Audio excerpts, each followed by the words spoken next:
I stood frozen in that conference room as VP Robert Patterson screamed at me in front of 20 coworkers. His son Derek smirked from his corner desk, arms crossed like head won some twisted game. The words still echo in my head. "You're nobody to talk to my son like that. You're fired." Security appeared within minutes, escorting me past colleagues who couldn't meet my eyes. Derek actually waved mockingly as I gathered my things, but what Robert didn't know was that he'd been recording everything for weeks. As I walked to my car, phone buzzing with legal contacts, I whispered, "This isn't over. My name is Thelma, and 6 months ago, I thought I had the perfect job. I'd been a senior marketing analyst at Midwest Financial Solutions for 5 years, consistently earning excellent performance reviews and building genuine friendships with my colleagues. The company had always operated on merit, where hard work and innovation were rewarded regardless of who your family was or where you went to school. CEO Michael Thornton fostered a collaborative environment where everyone's voice mattered. That changed the day VP Robert Patterson announced his son would be joining our team. "I'm excited to introduce Derek Patterson, who'll be working with us as a junior consultant," Robert said during our Monday morning department meeting. Hess fresh out of college with some innovative ideas about modern marketing strategies. Derek walked in wearing an expensive suit that probably cost more than my monthly salary. He had that entitled swagger I recognized from college fraternity boys who never faced real consequences for their actions. At 25, he carried himself like someone who'd never been told no. "Looking forward to learning from all of you," Derek said with a smile that didn't reach his eyes. His gaze lingered on the female staff members in a way that made my skin crawl. Robert assigned me to mentor Derek on our biggest project, the Millennial Banking Initiative. This was my baby, a comprehensive strategy to attract younger customers through digital innovation and personalized financial planning. I'd spent months researching market trends, conducting focus groups, and developing proposals that could revolutionize how our company connected with the next generation of clients. Derek's first week revealed everything I needed to know about his work ethic. He strolled in around 10:30 each morning, claiming traffic from his downtown apartment delayed him. He took 2-hour lunches at expensive restaurants, often returning with alcohol on his breath. During team meetings, he spent more time checking his phone than contributing to discussions. When I tried to explain basic financial software that every junior analyst mastered within days, Derek seemed genuinely confused by concepts like compound interest and risk assessment. He couldn't navigate our customer database without constant guidance, and frequently confused terminology that college finance students learned in their first semester. "Maybe banking isn't as intuitive as I thought," Derek admitted one afternoon after struggling to create a simple client profile report. "I assumed he was experiencing normal growing pains. Everyone needed time to adjust to corporate life, and I remembered feeling overwhelmed during my own first months. I covered for his mistakes, stayed late to fix his reports, and patiently explained processes multiple times. Looking back, I realize I was being deliberately manipulated." The department meeting 3 weeks later changed everything. Robert had scheduled a presentation to review progress on the Millennial Banking Initiative. It prepared comprehensive slides showcasing our research findings, demographic analysis, and strategic recommendations. Hours of work condensed into a 20-minute presentation that I hoped would demonstrate our team's capabilities. Derek volunteered to present first. I watched in stunned silence as he clicked through slides that contained my research, my analysis, and my strategic recommendations. He presented customer survey data I'd collected, market trends I'd identified, and innovative solutions I'd developed. He spoke confidently about generational spending habits, digital banking preferences, and engagement strategies that had taken me months to research and understand. This comprehensive analysis shows that millennials prioritize convenience and transparency in financial services, Derek explained, pointing to charts I'd created. "My recommendation is implementing a mobile-first approach combined with educational content that builds trust and loyalty." Robert beamed with pride. "Excellent work, son. These insights are exactly what we need to capture this market segment." My colleagues sat in uncomfortable silence. Jennifer, my closest friend in the department, shot me worried glances while Derek basked in praise for my work. I felt like I was watching a nightmare unfold in slow motion. After the meeting, I cornered Derek in the break room. My hands were shaking with anger and disbelief.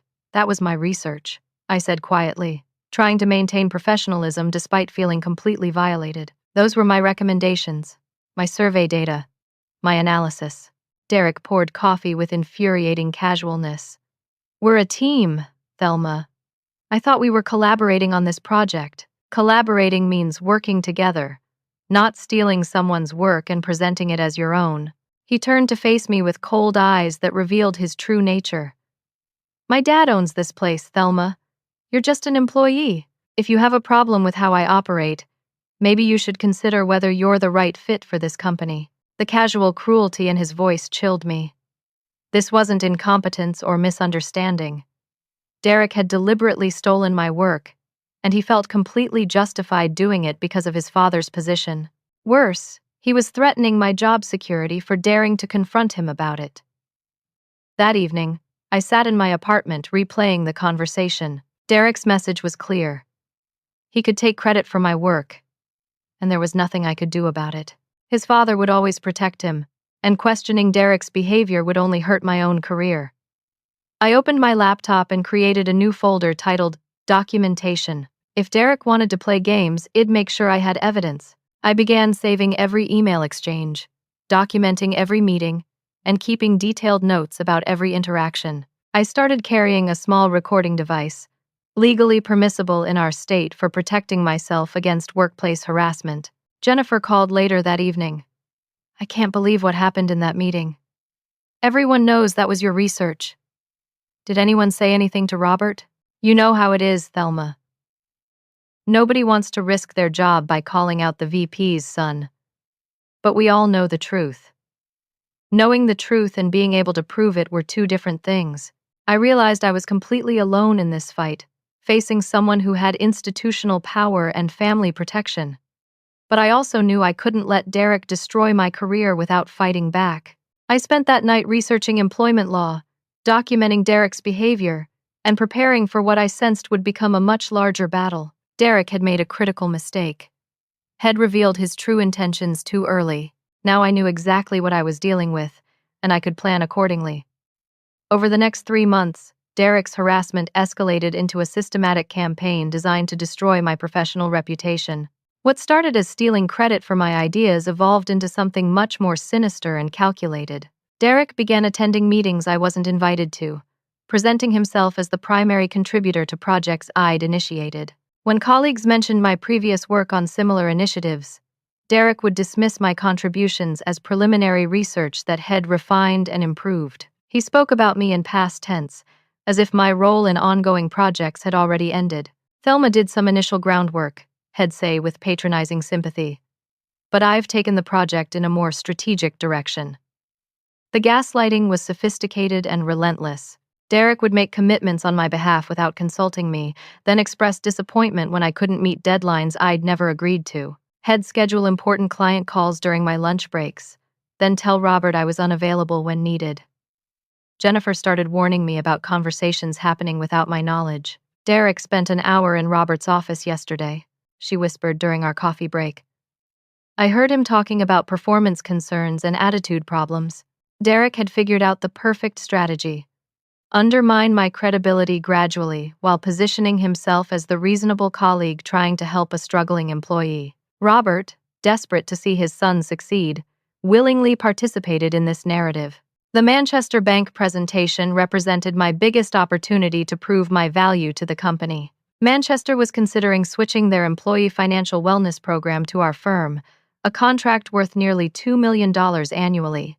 I'd spent 6 weeks building relationships with their HR team, understanding their specific needs, and developing customized solutions. I crafted a comprehensive proposal highlighting our company's strengths while addressing Manchester's unique challenges. Late nights and weekend research resulted in detailed financial projections, implementation timelines, and success metrics that demonstrated exactly how we could exceed their expectations. The night before the presentation, Derek knocked on my office door around 7 p.m. I was surprised to see him, since he typically left by 4:30 most days. Thelma, I wanted to offer some help with tomorrow's presentation, he said with convincing sincerity. I know how important this client is, and I'd hate to see anything go wrong. My initial instinct was to decline his help, but I worried that refusing might seem unprofessional or paranoid. Derek had been relatively quiet for the past 2 weeks, and I wondered if Robert had spoken to him about maintaining appropriate boundaries. "What kind of help?" I asked cautiously. "Just a fresh pair of eyes on your slides. Sometimes when you've been working on something for weeks, you miss small details that could make a big difference." Against my better judgment, I agreed to let Derek review my presentation. He spent 20 minutes clicking through slides, offering suggestions that seemed genuinely helpful. He pointed out minor formatting inconsistencies and recommended emphasizing certain statistics that would resonate with banking executives. "This looks great, Thelma. You've really done your homework." Derek's praise seemed authentic, and I felt guilty for assuming the worst about his intentions. I saved the presentation file and went home feeling optimistic about the next day's meeting. Manchester's team had expressed enthusiasm during our preliminary discussions, and I felt confident that our proposal would win their business. The next morning, I arrived early to review my slides one final time before the 11 a.m. presentation. Opening the PowerPoint file, I immediately noticed something was wrong. Numbers that had been carefully researched and verified now showed massive projected losses instead of profits. Charts contradicted each other, with customer satisfaction metrics declining while implementation costs skyrocketed. Every financial projection had been altered to make our services appear disastrously expensive and ineffective. Risk assessments showed unrealistic failure rates, and timeline estimates suggested implementation would take twice as long as industry standards. The presentation looked like it had been prepared by someone who had never worked in financial services. Panic set in as I realized the meeting would begin in 40 minutes. I tried accessing backup files, but they had been corrupted or deleted. My computer's revision history showed the changes had been made at 2:17 a.m., hours after ID left the office. I called our IT department, but Marcus wouldn't arrive until 9 a.m. The Manchester team was driving from Cincinnati and couldn't reschedule on short notice. I had no choice but to proceed with the sabotaged presentation and hope I could explain the discrepancies in real time. The meeting was a disaster. Manchester's CFO questioned every projection, pointing out inconsistencies that made our company appear incompetent and unprepared. When I tried to explain that the numbers were incorrect, I sounded like someone making excuses for poor preparation. "According to your projections, implementing your program would cost us 40% more than our current provider while delivering significantly worse results," the CFO said with obvious disappointment. "We were expecting a more competitive proposal." I attempted to provide correct figures from memory, but without supporting documentation, my verbal corrections seemed improvised and unreliable. The Manchester team left after 30 minutes, clearly unimpressed and unlikely to consider our services. Robert called an emergency meeting immediately after the Manchester team departed. His face was red with anger and embarrassment as he confronted me in front of the entire department. "Thelma, that was the most unprofessional presentation I've witnessed in 20 years of business. How do you explain numbers that contradict themselves and projections that make no sense? Someone accessed my computer last night and changed the data. If I could just show you the original files. Are you seriously suggesting that someone sabotaged your work? That's a pretty convenient excuse for poor preparation." Derek jumped in with perfectly timed support. "Dad, I tried to help her yesterday evening. I reviewed her slides and offered some suggestions, but she seemed stressed and overwhelmed. Maybe the pressure got to her." The room fell silent. My colleagues looked uncomfortable but said nothing. I realized Derek had created the perfect setup, offering to help establish his good intentions, while the disastrous presentation made his concerns about my stress level seem prophetic. After the meeting, I immediately contacted Marcus in IT. He discreetly pulled access logs from my computer, which clearly showed Derek had logged into my workstation at 2:17 a.m., using administrative credentials he shouldn't have possessed. "This is definitely unauthorized access," Marcus whispered, showing me the digital evidence. "But I can't officially report this without going through proper channels, which means reporting to Robert." I finished. "Derek's father." Marcus nodded sympathetically. "I'll keep copies of these logs in case you need them later, but officially, I can't help you right now." That afternoon, I contacted employment attorney Sarah Williams, whose name Id found through online research about workplace harassment. Sarah listened to my story with growing concern and immediately recognized the pattern of deliberate sabotage. Document everything, Sarah advised. Keep copies of all communications, record conversations when legally possible, and start building a comprehensive case. This level of systematic harassment rarely stops on its own. I spent that evening organizing evidence: emails, performance reviews, witness testimonies, and now computer access logs proving Derek's sabotage. What had started as stolen credit was clearly evolving into something much more dangerous and calculated. Derek wasn't just trying to advance his own career at my expense. He was actively working to destroy mine, probably because he viewed my competence as a threat to his unearned position. With his father's protection, he felt invincible. But Derek had made a crucial mistake. Head left digital evidence of his crimes. Marcus access logs proved unauthorized computer access, which was grounds for immediate termination and potential criminal charges. I finally had concrete proof of Derek's behavior. Not just my word against his. The war was just beginning. But now I had weapons to fight back. 2 weeks after the Manchester disaster, CEO Michael Thornton announced he'd be taking a 3-week vacation to Europe with his wife for their 30th anniversary. He'd been planning this trip for months, and the board had approved Robert Patterson as acting CEO during his absence.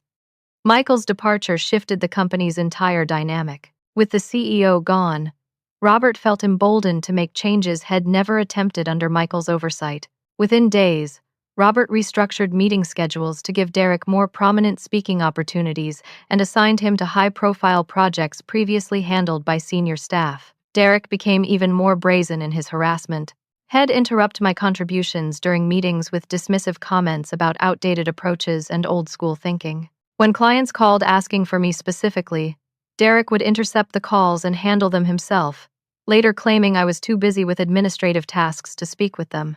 The morning of the incident started like any other day, except Derek arrived at the office, clearly hungover from the previous evening's company happy hour. Several colleagues had mentioned seeing him drinking heavily at Murphy's bar downtown, where he'd been buying rounds and bragging about his influence within the company. His eyes were bloodshot, his normally perfect hair was disheveled, and he moved with the careful deliberateness of someone fighting nausea. During our team's morning briefing, he kept checking his phone and seemed unable to focus on project discussions. The quarterly review meeting was scheduled for 10 a.m. in the main conference room. 20 employees gathered to present progress reports on major initiatives and discuss upcoming client strategies. These meetings were typically professional and collaborative, with everyone contributing insights about their respective projects. I was presenting our customer retention analysis when Derek loudly interrupted from his seat near the window. "Here we go again," he said with exaggerated eye-rolling. "Another brilliant idea from our resident know-it-all." The room fell completely silent. This level of disrespect was unprecedented in our company culture. Colleagues exchanged shocked glances while I stood frozen at the front of the room. Derek wasn't finished. "Maybe instead of lecturing everyone about customer retention, you should focus on retaining your own credibility after that Manchester embarrassment." My face burned with humiliation as 20 coworkers witnessed this public attack on my professional reputation. Derek was deliberately trying to undermine me in front of the entire department, knowing that nobody would challenge the VP's son. But then Derek made the comment that crossed every line of professional decency. "Although I guess when you're spending more time networking at singles bars than analyzing data, mistakes are inevitable." He smirked at his crude implication about my personal life, clearly pleased with his own perceived cleverness. The room was so quiet I could hear the air conditioning humming. Several female colleagues looked horrified by Derek's inappropriate personal attack. Jennifer covered her mouth in shock, while Marcus stared at Derek with obvious disgust. Something inside me snapped. 6 months of stolen credit, systematic sabotage, and professional undermining culminated in this moment of pure rage and moral clarity. "Derek, you're drunk, incompetent, and completely inappropriate," I said with steady voice that surprised me with its calmness. "This is a professional workplace, not your fraternity house." Derek's face flushed red with anger and embarrassment. "How dare you talk to me like that? I know more about this business than you ever will." "Really?" Then explain how you know about the Jefferson account's private medical records when that information is restricted to senior management only. Derek's expression changed instantly. During his rant, Head mentioned specific details about client health insurance claims that were only accessible through confidential files requiring special security clearance. As a junior consultant, Derek had no legitimate reason to possess this information. That's not. You're trying to distract from your own failures, Derek stammered, realizing his mistake too late. How did you access protected client data, Derek? Those files require authorization levels you don't have. The room was riveted by this unexpected turn.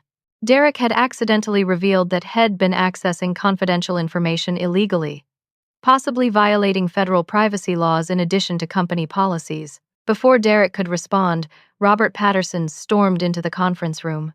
He'd been watching our meeting through the video conference system from his office, and his face was purple with rage. "What the hell is going on here?" Robert shouted, scanning the room before focusing his fury on me. Derek immediately shifted into victim mode. "Dad, she attacked me personally in front of everyone. She's been undermining me for months, and now she's making false accusations to cover her own incompetence." Robert didn't even ask for my side of the story. His protective instincts for his son overrode any pretense of professional objectivity. "You're nobody to talk to my son like that. You're fired." Robert's voice echoed through the conference room as 20 colleagues watched in stunned silence. Within minutes, security appeared to escort me from the building. The same guards who'd greeted me cheerfully that morning now avoided eye contact as they supervised my departure. I gathered personal items from my desk while Derek watched from across the room, arms crossed in smug victory. As I walked past Derek's desk, he actually waved mockingly. "Good luck finding another job with this kind of reference," he whispered loud enough for nearby colleagues to hear. The security escort through the main lobby felt like a perp walk. Employees I'd worked with for years watched silently as I was led to the exit. Some looked sympathetic, others appeared confused, but nobody spoke up or offered support. In the parking lot, my hands shook as I fumbled with my car keys. My phone was buzzing with missed calls and text messages, but I couldn't focus enough to read them.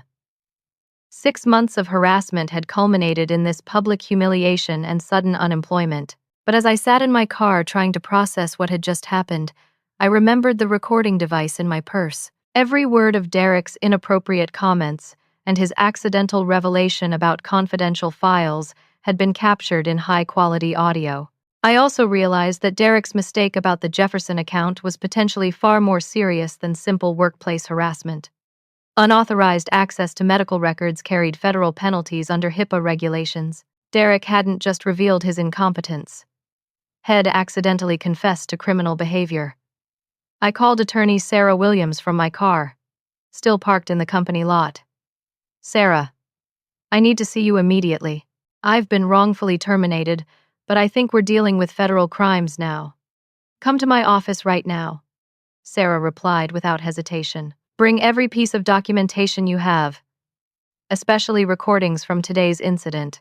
As I drove away from Midwest Financial Solutions for what I thought might be the last time, I felt a strange mixture of devastation and determination. Derek and Robert had played their hand too aggressively, making mistakes that could destroy them both.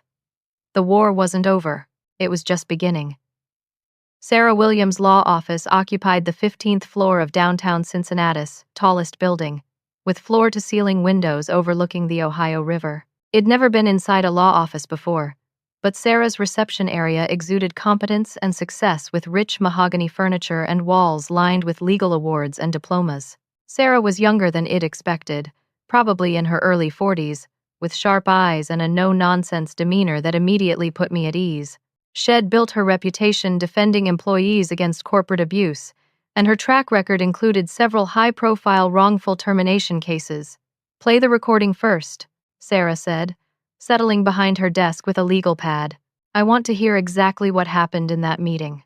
Derek's voice filled the office as the recording captured his inappropriate comments, crude personal attacks, and accidental revelation about confidential client files. Sarah's expression grew increasingly serious as she listened, occasionally making notes and pausing to replay specific sections. "This is textbook hostile work environment," Sarah said when the recording ended, "combined with wrongful termination and potential retaliation for opposing discriminatory behavior." But this comment about medical records could be the key to everything. She explained that Derek's knowledge of the Jefferson account's private health insurance information suggested multiple federal crimes: unauthorized access to protected medical data, potential identity theft, and violation of HIPAA privacy regulations. These weren't just employment issues, they were criminal matters that could involve the FBI. "Tell me everything from the beginning," Sarah said.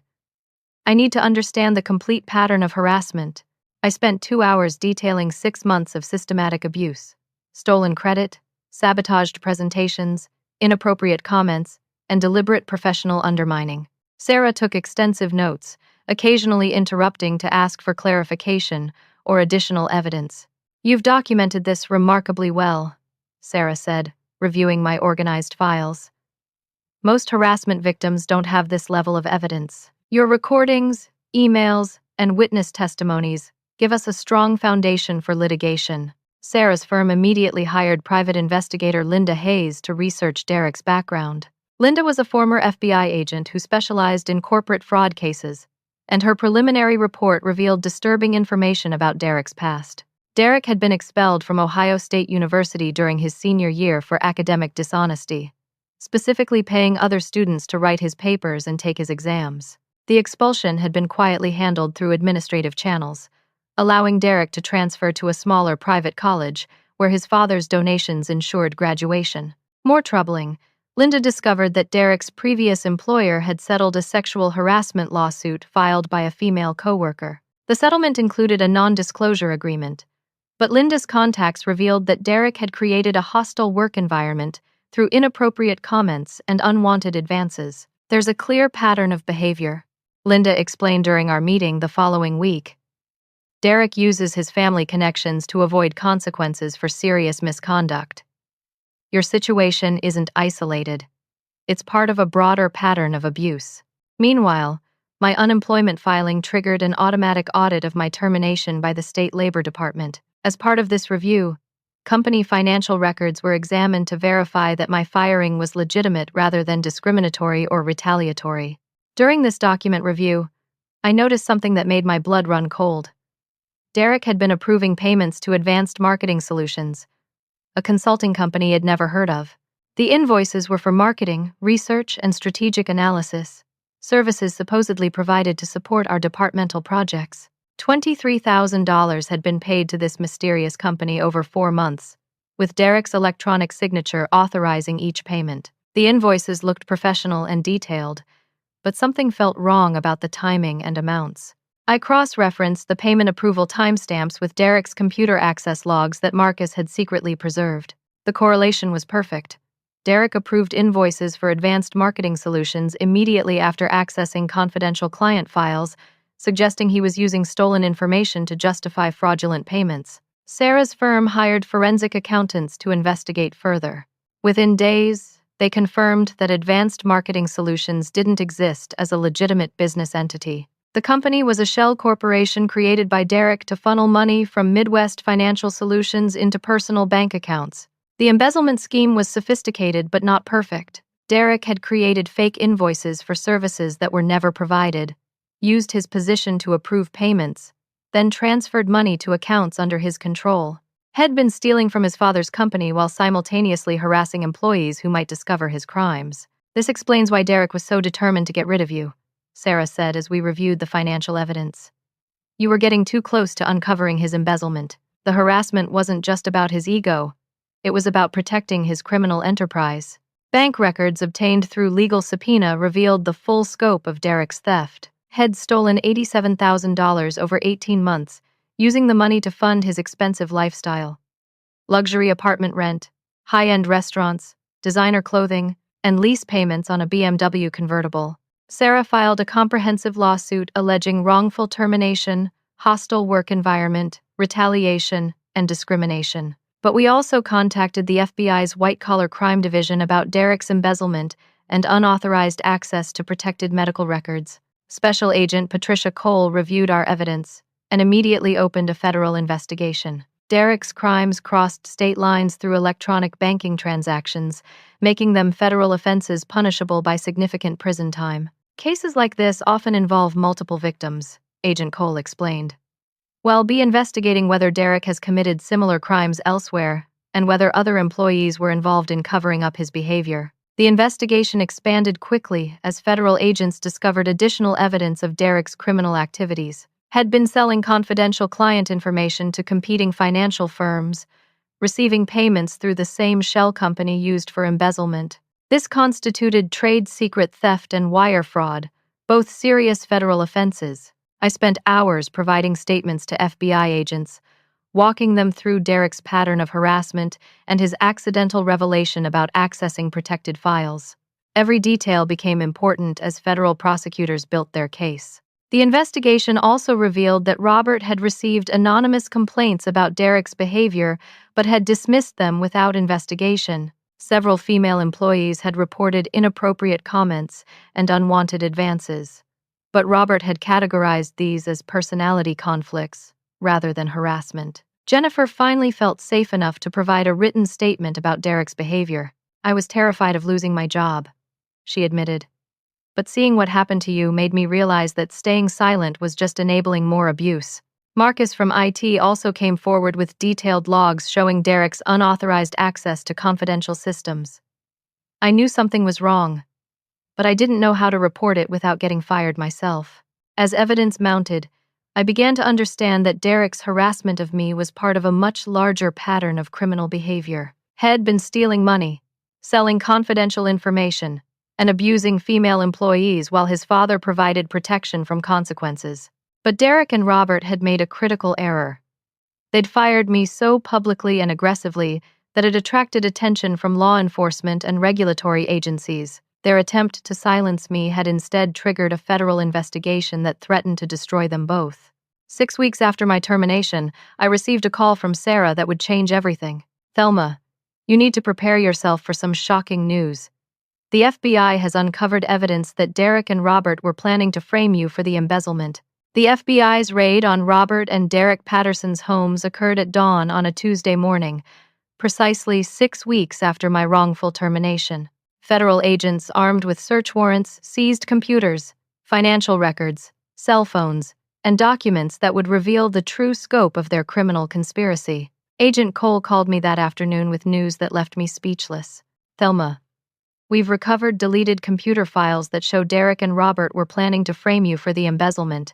They had prepared extensive false evidence to make it appear that you created the shell company and stole the money." Computer forensics experts had retrieved thousands of deleted files from Derek's personal laptop, including draft documents designed to implicate me in his crimes. Robert had forged my signature on authorization forms that were never submitted, creating a paper trail that would have made me appear responsible for approving fraudulent payments. The frame-up plan was diabolically clever. Derek would continue embezzling for several more months after my termination. Then Robert would discover the theft during a routine audit. The forged documents would suggest that I had been stealing money, and Derek had been trying to investigate irregularities before I was fired for unrelated performance issues. They planned to wait 6 months after your termination before revealing the embezzlement, Agent Cole explained. "This would have made you look like a disgruntled ex-employee seeking revenge through false accusations, while Derek would be seen as the hero who uncovered your crimes." Text messages between father and son revealed the cold calculation behind their scheme. Robert had written, "Once we plant the evidence, nobody will believe anything she says about harassment or discrimination. She'll be too busy defending herself against federal charges." Derek's response was even more chilling. "Perfect. By the time we're finished with her, she'll be unemployable and possibly in prison. That's what happens when people threaten our family business." The timeline showed that my confrontation with Derek in the conference room had accelerated their plans. They'd intended to build the case against me slowly and carefully, but my public challenge to Derek's behavior had forced them to fire me prematurely, before their frame-up was complete. CEO Michael Thornton returned early from his European vacation after being notified about the FBI investigation. He was devastated to learn that his trusted VP had been embezzling company funds while systematically harassing employees. "I can't believe I left the company in Robert's hands," Michael said during an emergency board meeting. Everything he told me about Thelma's performance was apparently fabricated to cover his son's crimes. The board immediately voted to suspend Robert pending the criminal investigation. Company attorneys reviewed personnel files and discovered that Robert had been systematically suppressing complaints about Derek's behavior for over a year. 3 other female employees had filed formal harassment complaints against Derek, but Robert had classified them as interpersonal conflicts requiring mediation rather than investigation.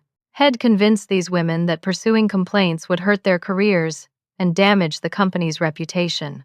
Robert coached me on what to say to make Thelma seem like the problem.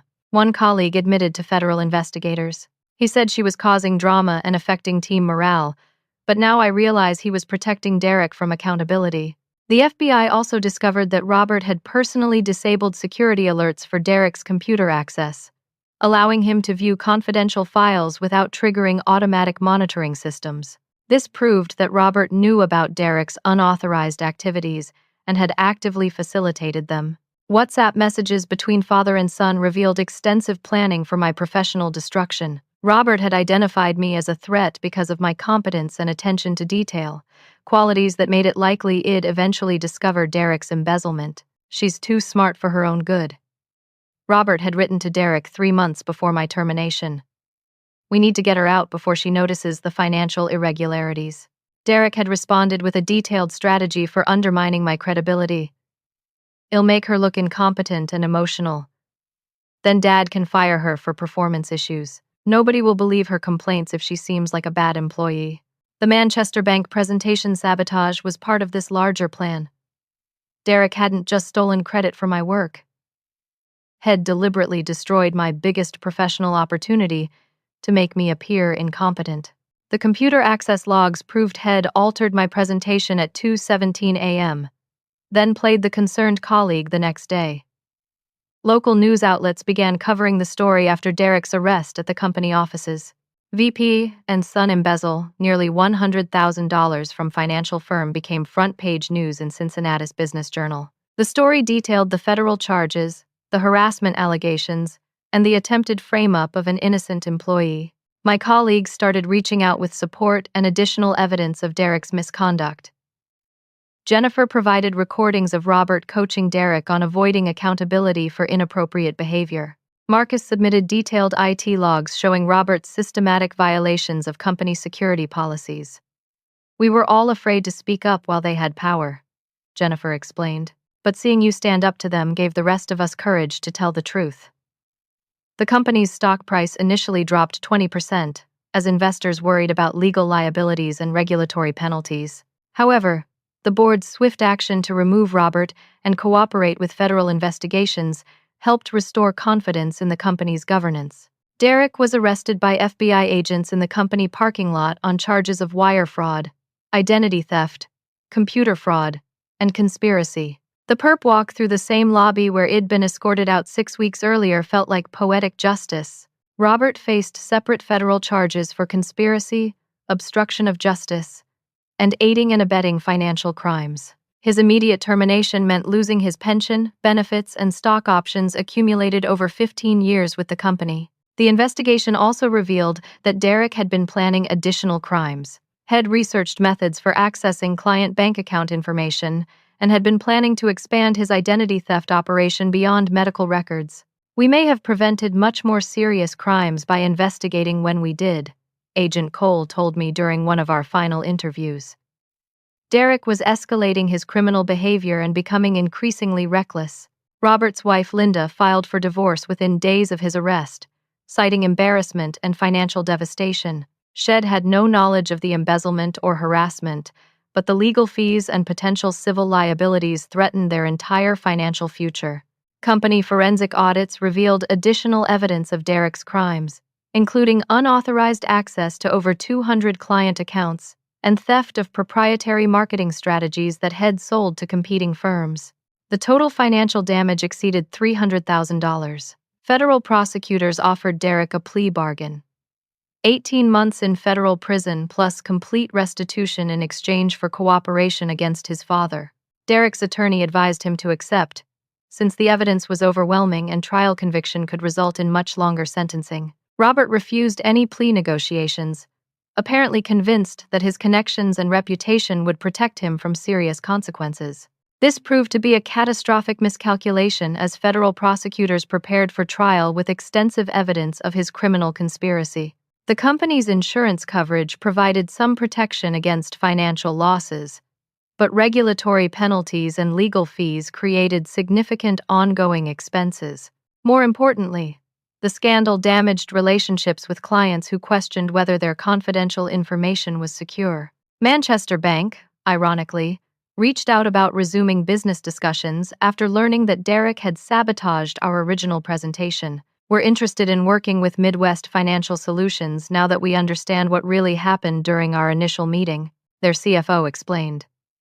As the legal proceedings moved forward, I began to understand the true scope of what Derek and Robert had planned for me. They hadn't just wanted to fire me. They'd intended to destroy my entire career and possibly send me to federal prison for crimes they'd committed. But their overconfidence and systematic documentation of their own crimes had created the evidence that would ultimately destroy them. Justice was finally within reach, but the journey wasn't over yet. Federal prosecutors spent 3 months building an airtight case against Derek and Robert Patterson. The evidence was so extensive that Derek's defense attorney strongly recommended accepting the plea bargain rather than risking trial conviction that could result in decades of imprisonment. Derek pleaded guilty to wire fraud, computer fraud, identity theft, and conspiracy charges in federal court. The plea hearing was surprisingly emotional as Derek finally seemed to understand the magnitude of his crimes and their impact on innocent people. "I take full responsibility for my actions," Derek said during his allocution, though his words felt rehearsed rather than genuinely repentant. "I betrayed the trust of my colleagues, my family, and my father's company." Federal Judge Maria Santos sentenced Derek to 18 months in federal prison, followed by 2 years of supervised release. He was also ordered to pay complete restitution of $87,000 in embezzled funds, plus additional penalties and court costs. "Mr. Patterson, your crimes weren't impulsive mistakes, but calculated actions designed to enrich yourself while harming others," Judge Santos said during sentencing. "Your attempt to frame an innocent colleague for your crimes demonstrates a level of callousness that requires significant punishment." Robert's trial proceeded separately since Head refused all plea negotiations. His defense strategy focused on portraying him as a devoted father who'd been manipulated by his son's lies. This approach backfired spectacularly when prosecutors presented evidence of Robert's active participation in planning the frame-up. The WhatsApp messages between father and son were particularly damaging to Robert's case. Jurors heard him coaching Derek on harassment tactics, planning the systematic destruction of my reputation, and preparing false evidence to support criminal charges against me. This wasn't a father protecting his son, prosecutor James Mitchell argued during closing statements. This was a criminal conspiracy designed to steal money and destroy an innocent woman's life to cover their tracks. The jury deliberated for less than 4 hours before finding Robert guilty on all counts: conspiracy, obstruction of justice, wire fraud, and aiding and abetting financial crimes. His sentencing was scheduled for 6 weeks later. CEO Michael Thornton personally apologized to me during a board meeting attended by company executives and legal representatives. The apology was both professional necessity and genuine remorse for the injustices he'd suffered under his leadership. "Thelma, I failed in my responsibility to protect employees from harassment and discrimination," Michael said with obvious emotion. "The behavior you endured was inexcusable, and my absence allowed it to escalate beyond anything I would have tolerated." The board offered immediate reinstatement to my previous position with a promotion to senior marketing director, including back pay for the 6 weeks I'd been wrongfully terminated. They also proposed a substantial financial settlement to resolve any potential civil claims against the company. The settlement negotiations were handled professionally and reached a mutually acceptable resolution. I received $350,000 in compensation for lost wages, emotional distress, damage to my professional reputation, and the personal trauma of being framed for federal crimes. More importantly, the company implemented comprehensive policy changes to prevent future harassment and nepotism. These included mandatory anti-harassment training, independent reporting mechanisms for employee complaints, and strict limitations on hiring family members of executives. We want to ensure that what happened to you never happens to anyone else, Michael explained. These policy changes are part of our commitment to creating a truly merit-based workplace. Local media covered the resolution extensively, portraying me as a whistleblower whose courage had exposed corporate corruption and prevented more serious crimes. The Cincinnati Business Journal featured my story as a case study in standing up to workplace harassment despite apparent powerlessness. Several other victims of Derek's harassment contacted my attorney about potential civil lawsuits. Sarah Williams was building a class action case representing multiple women who'd been systematically abused, while Robert covered up their complaints. Derek's pattern of harassment extended far beyond your experience, Sarah explained.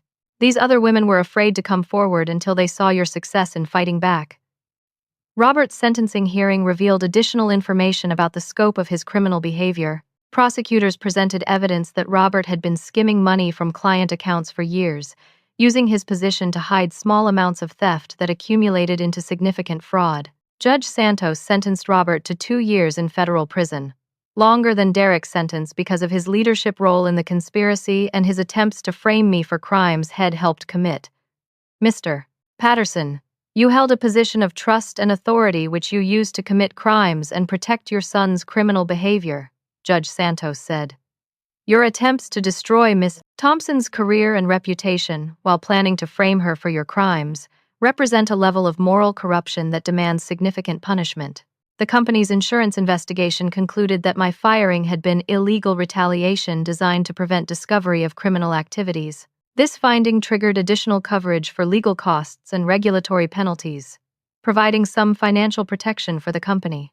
Manchester Bank signed a 2-year contract with Midwest Financial Solutions worth nearly $4 million, vindicating my original presentation strategy. Their CFO specifically requested that I lead their account management, expressing confidence in my abilities after learning how Derek had sabotaged our initial meeting. We're impressed by your professionalism throughout this difficult situation, Manchester's CFO told me during our contract signing meeting. Your integrity and competence are exactly what we want in a financial services partner. Company morale improved dramatically after Robert and Derek's removal. Employees who'd been afraid to speak honestly about workplace issues began participating more actively in meetings and proposing innovative solutions without fear of retaliation. Jennifer was promoted to replace Derek in the junior consultant position, a promotion based purely on merit rather than family connections. Marcus received recognition for his crucial role in preserving evidence that proved Derek's unauthorized computer access. It feels like we're working for the company we always thought we were, Jennifer said during one of our team meetings. People are judged on their actual contributions rather than who their family members are. Derek began serving his federal sentence at a minimum security facility in Kentucky. His privileged background and soft appearance made him a target for other inmates, according to reports from his defense attorney. The 18-month sentence suddenly seemed much longer when faced with the daily reality of federal prison. Robert's wife, Linda, successfully divorced him before his sentencing, protecting her assets from potential civil judgments. Their upscale suburban home was sold to pay legal fees and restitution, forcing Robert to face imprisonment while losing his family and financial security. The FBI's investigation concluded that Derek and Robert's crimes had extended over nearly 3 years, involving systematic theft of money and confidential information. My confrontation with Derek had interrupted a criminal enterprise that was escalating toward much more serious federal offenses. By standing up to workplace harassment, you prevented crimes that could have affected hundreds of clients and caused millions of dollars in damages, Agent Cole told me during our final meeting. Your courage had consequences far beyond your personal situation. The company's stock price recovered and reached new highs as investors gained confidence in the new leadership and ethical governance policies. The scandal had ultimately strengthened the company by exposing and eliminating systemic problems that were undermining its integrity. As Derek and Robert began serving their prison sentences, I reflected on how dramatically my life had changed in less than a year. It'd gone from harassment victim to federal witness to vindicated whistleblower, proving that even powerless employees could successfully fight institutional corruption. But the most important victory was yet to come: deciding what to do with the opportunities that justice had created. 6 months after my reinstatement, I was thriving in my new role as senior marketing director. The promotion came with increased responsibilities, a substantial salary increase, and most importantly, the respect of colleagues who'd witnessed my fight against corruption. The toxic atmosphere that Derek and Robert had created was replaced by genuine collaboration and mutual support. Company culture had transformed dramatically. Employees felt safe reporting problems without fear of retaliation, and merit-based evaluations replaced the favoritism that had protected Derek's incompetence. Our department's productivity increased significantly as people focused on actual work rather than office politics and self-protection. I led the implementation of new employee protection policies, drawing on my experience to create systems that would prevent future harassment and discrimination. Anonymous reporting mechanisms allowed victims to seek help without risking their careers, while independent investigators ensured that complaints received thorough and impartial review. You've helped create the workplace we all deserved from the beginning, Michael told me during my annual performance review. Your leadership in developing these policies has benefits that extend far beyond our company. Derek completed his federal prison sentence and was released under supervised probation with strict conditions. He was required to find employment, pay ongoing restitution, and submit to regular monitoring by federal probation officers. His felony convictions made finding professional employment extremely difficult, and he eventually took a job at a fast food restaurant. Robert served his full 2-year sentence and emerged from federal prison as a broken man.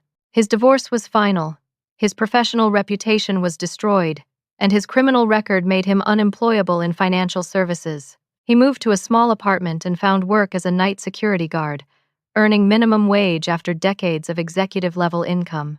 The contrast between their post-prison struggles and my professional success provided a satisfying sense of cosmic justice. They'd tried to destroy my career to protect their criminal enterprise, but their own crimes had ultimately destroyed them while elevating me to new heights. Manchester Bank's success with our services led to referrals from other major clients. Word spread throughout Cincinnati's business community about Midwest financial solutions, transformation, and ethical leadership, generating new opportunities that exceeded our previous growth projections. During this period of professional success, I received an unexpected offer that would change my life's direction entirely. The board of directors approached me about accepting Robert's former position as vice president of marketing, a promotion that would make me one of the youngest VPs in company history. The offer was generous. Significant salary increase, equity participation, executive benefits, and the opportunity to shape company strategy at the highest levels. Most people would have accepted immediately, but something inside me hesitated. I'd spent 6 months rebuilding my career within the company that had originally failed to protect me from harassment. While my colleagues and management had genuinely changed, I wondered whether I was limiting my potential by staying within familiar boundaries. During a weekend of careful consideration, I made a decision that surprised everyone, including myself. I declined the VP position and announced my intention to start my own consulting firm. But why? Michael asked with genuine confusion. You've proven yourself here, and we're offering you everything you've earned through your courage and competence. Because I've learned that my greatest satisfaction comes from fighting injustice, not just advancing within systems that allowed injustice to flourish, I explained. I want to help other employees facing situations like mine. Jennifer was the first colleague to request joining my new venture. I've watched you transform this company through your integrity and determination, she said. I want to be part of whatever you build next. Marcus from IT also expressed interest, along with 2 other colleagues who'd provided crucial support during my legal battle. They understood that working with me meant leaving secure positions for the uncertainty of entrepreneurship, but they were willing to take that risk. Patterson Proof Consulting launched 3 months later with 5 employees and a mission focused on helping companies prevent internal fraud, harassment, and discrimination. Our services included policy development, employee training, investigation support, and legal compliance assistance. Manchester Bank became our first major client, hiring us to review their internal policies and develop enhanced protection mechanisms for their employees. Their endorsement provided credibility that attracted other Fortune 500 companies seeking ethical governance consulting. We want to work with people who've proven their commitment to integrity under pressure, Manchester's CEO explained. Your experience gives you insights that theoretical consultants simply don't possess. Our consulting firm specialized in recognizing early warning signs of workplace misconduct and implementing systems to prevent problems before they required legal intervention. This proactive approach saved companies millions of dollars in potential lawsuits while protecting employees from harassment and discrimination. The business grew rapidly as word spread about our unique expertise and proven track record. Within 18 months, WED expanded to 12 employees and established partnerships with law firms, accounting firms, and corporate governance specialists. I began speaking at professional conferences about workplace harassment, whistleblowing, and ethical leadership. These speaking engagements generated additional consulting opportunities while raising awareness about issues that affected millions of workers across various industries. Your story gives hope to people who feel powerless against workplace injustice. One conference attendee told me, "You've proven that individuals can successfully fight institutional corruption if they're prepared and persistent." 1 year after launching Patterson Proof Consulting, Derek attempted to contact me through social media. His message was carefully worded, probably reviewed by his probation officer, expressing remorse for his behavior and requesting forgiveness. I considered ignoring the message entirely, but ultimately decided to respond with a brief note focusing on accountability rather than personal animosity. Derek, I hope your experiences have taught you to treat people with respect and integrity. True redemption requires making amends through changed behavior, not just words. I never received a response, which suggested that Derek was seeking easy absolution rather than genuine redemption. Some people learn from consequences, while others simply learn to avoid getting caught. I suspected Derek fell into the latter category. My consulting firm's success exceeded every expectation, both financially and professionally. WED created meaningful work that protected vulnerable employees while helping companies build stronger ethical cultures. The personal satisfaction of preventing others from experiencing harassment far exceeded any corporate promotion I might have received. 3 years after my wrongful termination, I reflected on the lessons learned through that traumatic but ultimately transformative experience. First, documenting harassment and misconduct is crucial for protecting yourself and holding perpetrators accountable.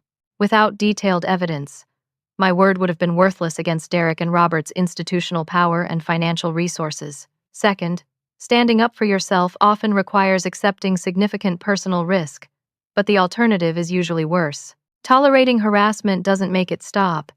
It typically escalates until victims are forced to leave or fight back under even more difficult circumstances. Third, workplace injustice often reveals broader patterns of misconduct that affect multiple victims. My individual case exposed systematic corruption that had harmed many other employees who lacked the resources or courage to fight back independently. Fourth, persistence and preparation can overcome institutional power when combined with legal expertise and moral clarity. Derek and Robert seemed invincible initially, but their overconfidence led them to create evidence that ultimately destroyed them. Finally, surviving workplace trauma can become a source of purpose and professional fulfillment when channeled into protecting others from similar experiences. My worst professional experience became the foundation for my most meaningful career achievements. Patterson Proof Consulting continued growing and making a positive impact on workplace culture across dozens of companies. WED prevented countless harassment situations, exposed several fraud schemes, and helped create environments where employees could focus on productive work rather than self-protection. As I prepared for another day of meaningful work, protecting employees and strengthening ethical business practices, I felt profound gratitude for the journey that had brought me to this point. Derek and Robert had tried to destroy my career to protect their crimes, but their efforts had ultimately led me to discover capabilities and purposes I'd never imagined. Justice wasn't just about punishment for wrongdoers. It was about transformation and growth for survivors. I'd found my calling through adversity, and every day brought opportunities to help others find their own strength in challenging circumstances. Have you ever faced a situation where standing up for what's right felt impossible because of power imbalances or institutional protection for wrongdoers? Your experiences and insights could help others find the courage to fight injustice in their own workplaces. Please share your thoughts in the comments below, and if this story resonated with you, I'd appreciate your support through likes, subscriptions, and shares with anyone who might benefit from hearing about the power of persistence and preparation in overcoming workplace corruption. Thank you for listening to my story. And I wish you the strength to stand up for yourself and others when facing difficult circumstances. Remember that even when you feel powerless, documenting injustice and seeking the right support can lead to outcomes you never thought possible.